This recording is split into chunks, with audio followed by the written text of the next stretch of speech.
Hello and welcome to the Healthy Gut Clinic. I've got a question today from Nicky, the gorgeous Nicky, who's having a massage, so she can't make it.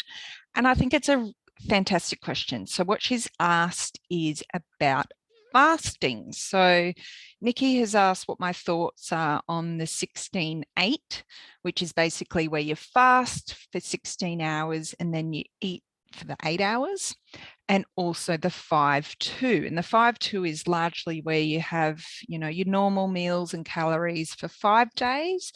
And then for the 2 days, you have quite reduced calories. So you may have heard of these two approaches to fasting.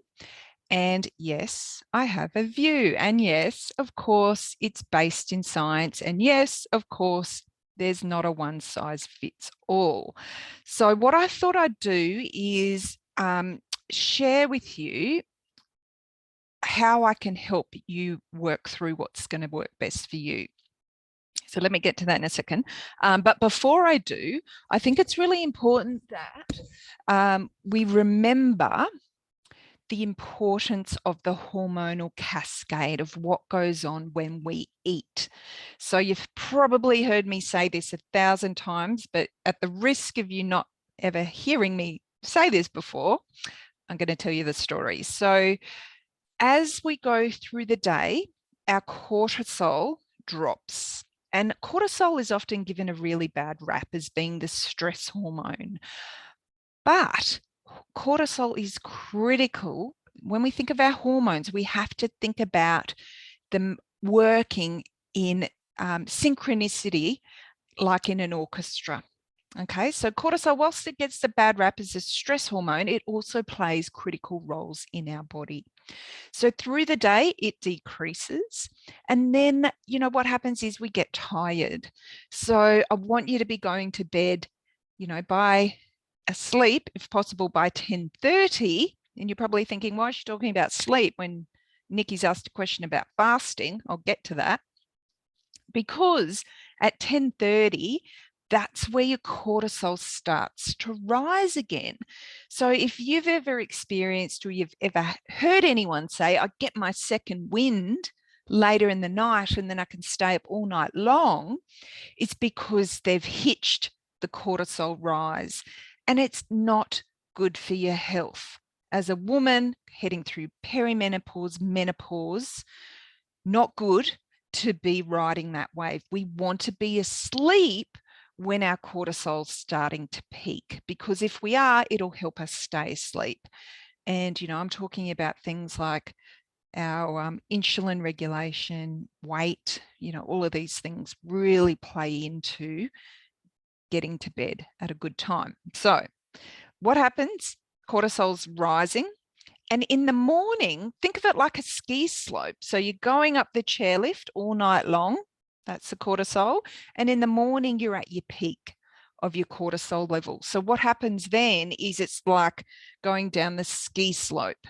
And what we want to be doing within 1 hour of waking up is signaling to our body, cortisol, thank you very much for keeping me asleep and doing what you had to do, keeping insulin at bay.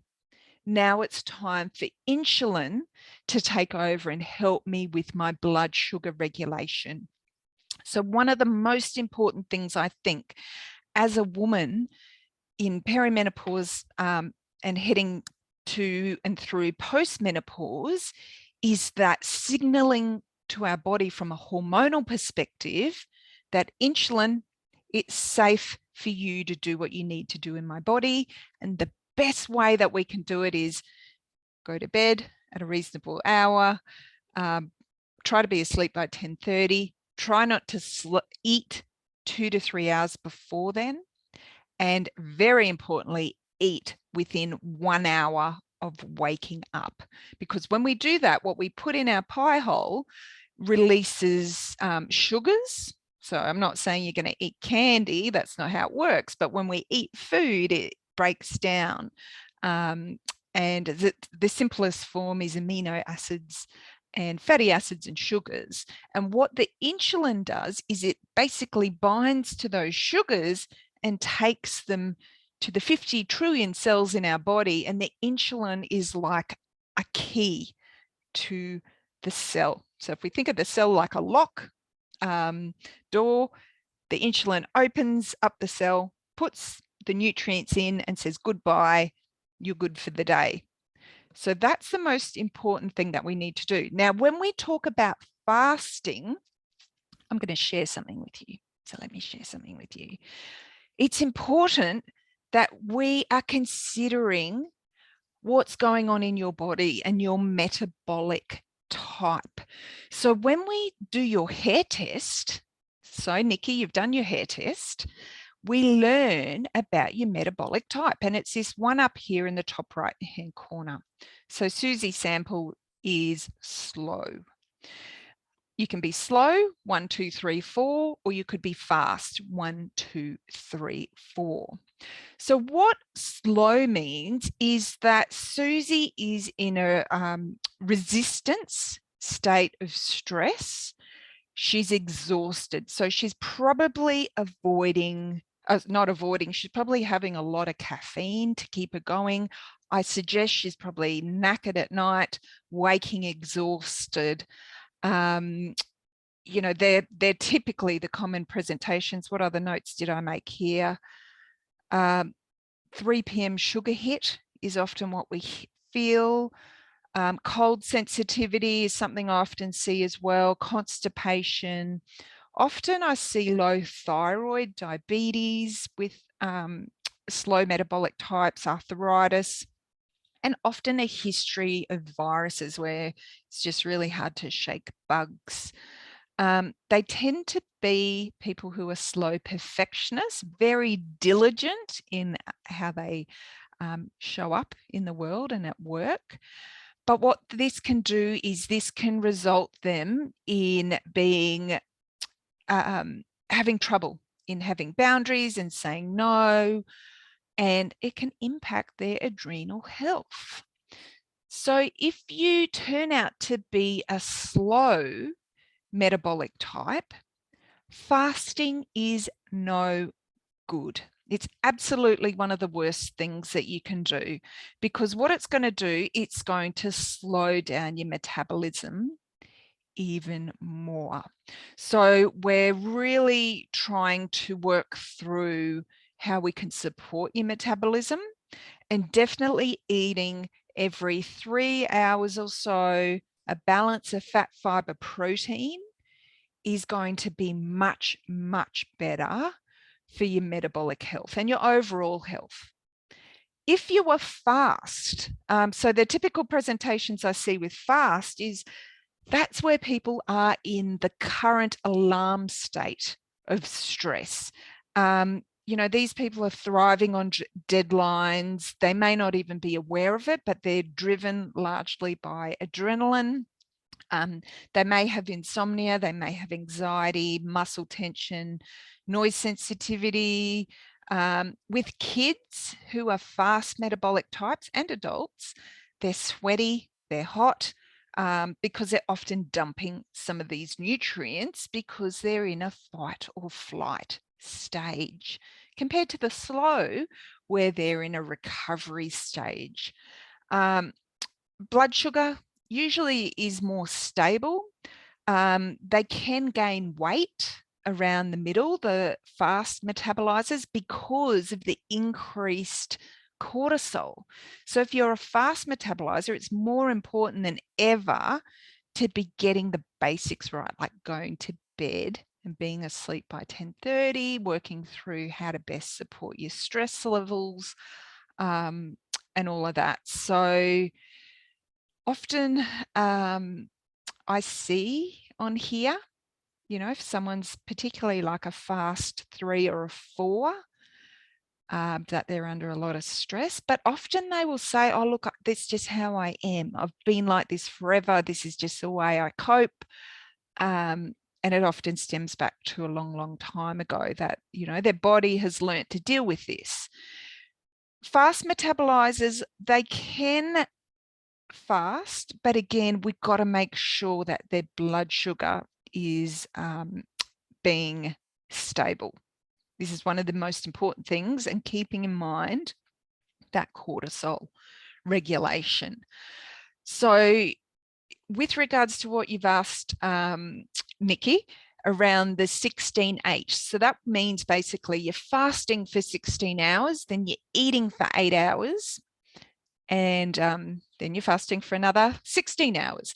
So I'll tell you what I do. So and I've got young children as well as older children, but it is easier to eat early. So I try to have my dinner, at the latest 6:30. And so that means I set my alarm for when I have to get ready for bed. So by 9:30 or 9, I'm getting ready for bed. That means I'm in bed, I'm reading, I've had my shower, and I'll be asleep by 10:30.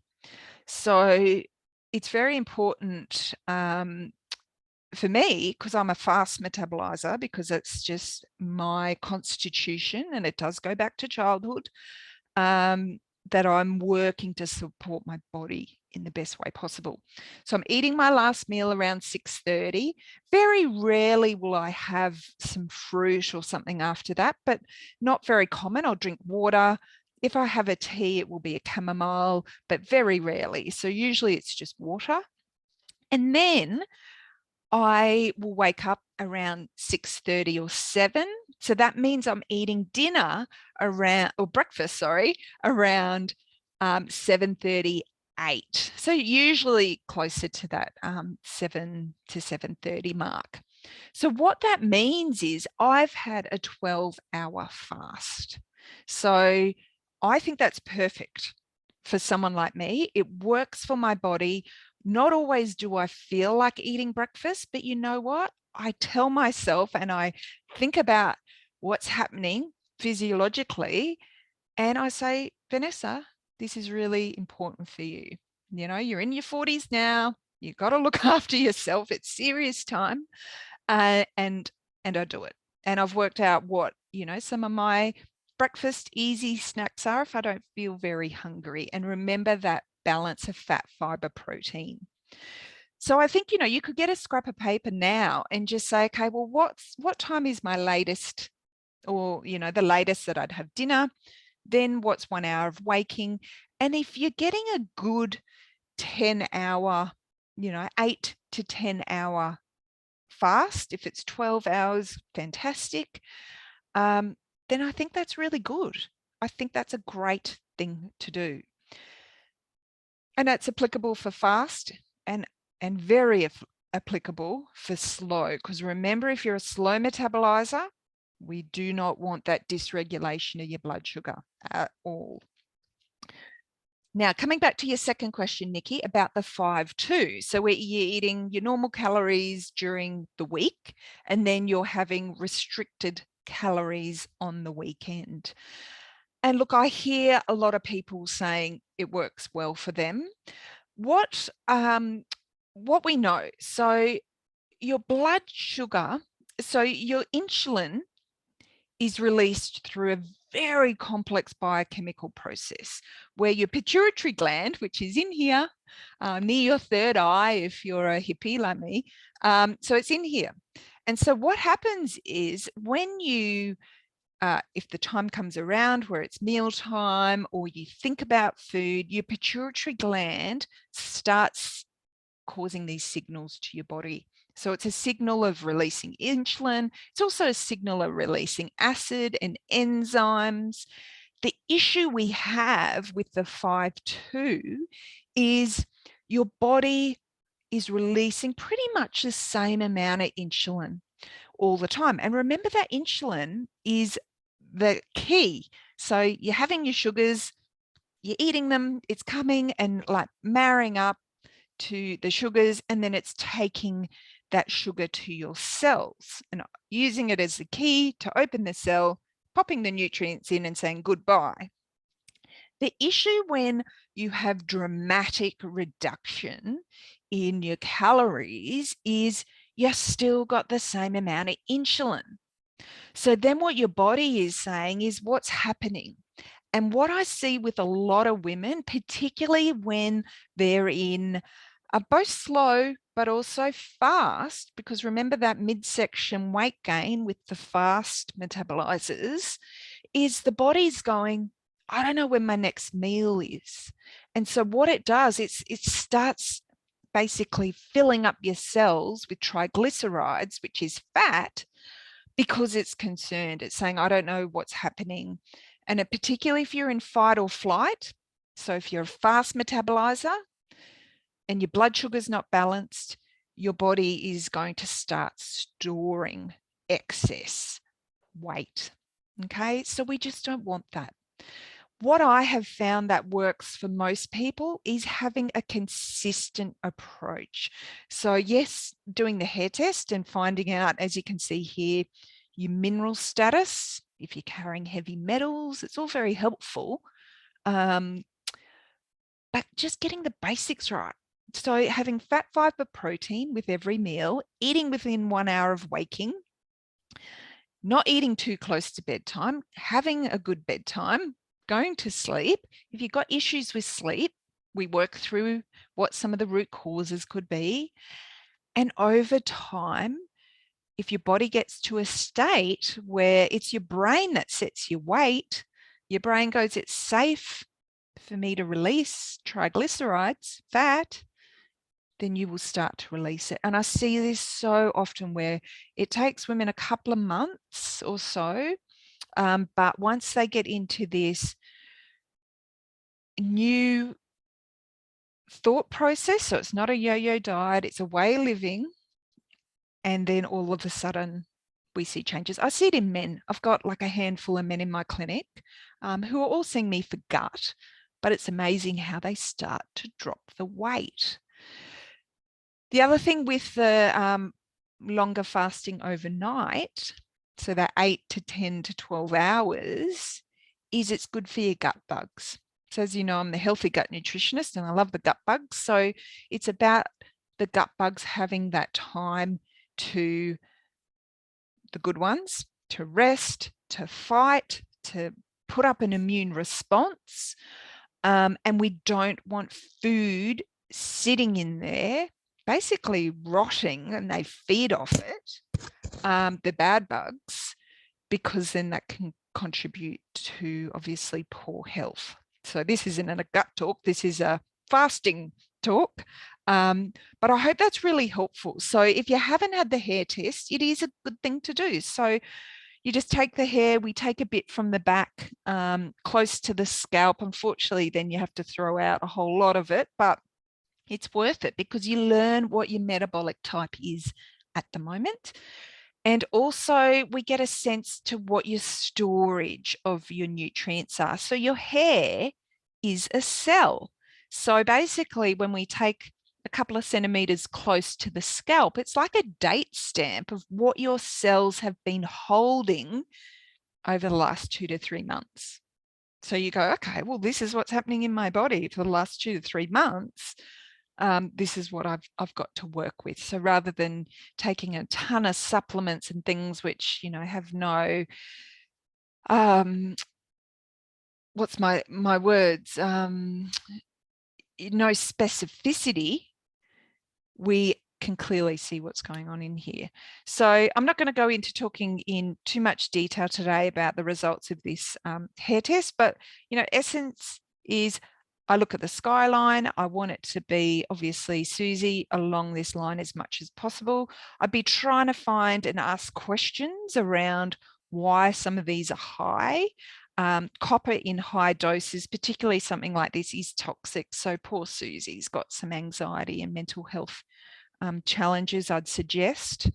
She's also dumping magnesium. So when you're under stress, you dump magnesium. And again, your body's doing what it's meant to do. It's protecting you. It loves you. It's trying to help you. But it's actually not helpful because we need magnesium. So we'd be looking to help her with the magnesium. And then also her other electrolytes are really, really low. So her sodium and potassium. And that's where we get that indication that she's exhausted. She's been in the fight or flight probably for a long time, and now she's absolutely conked out. So we've got to work through how to help balance her. And then as you can see here, she's carrying some heavy metals. So depending if we tested her gut and what came up with her gut, I'd highly recommend that Susie did test her gut before we started working on getting these out of the cells. Because if you've got challenges in your gut and then you start releasing heavy metals from your cells, you can get sick. So we'd want to do the gut work with her and then get these out. So heavy metals have no place in the body. You cannot degrade them. You have to displace them. Because I'm telling you, I've got a few clients in my clinic who have Parkinson's and other neurodegenerative diseases and they're in their older years. And they've got really high levels of this, and there's science to back it up. So we want to get those out, but it would be a very much a phased approach for Susie. So that's it. That's fasting. So sorry, there's not a one size fits all. I hope it's given you a bit more of an idea and context. If you have any questions, of course, please ask them, and I'm happy to share. There is a lot of conflicting advice out there. I think what we've got to do for ourselves is work through what works for our body, being aware of the biochemical processes, the hormonal cascade, where we are, our age and stage in life, and then work through what's going to work best for you. So I've given you what my thoughts are based on my understanding of the literature and the research and the hair test. But again, it does come back to there's never a one size fits all. Your metabolic type can change as well. So I often see this where people will bounce in from a slow to a fast, less so if you're a slow 4 or 3 or fast 4 or 3. So if you're more embedded as a metabolic type, you're less likely to shift, but it does still happen. So that's it for now. I look forward to our next Healthy Gut Coaching Clinic. Any questions you got, I'm always happy to answer them. And I love having the questions because then I can, share it with you. So have a great day and I'll talk to you really soon. Bye.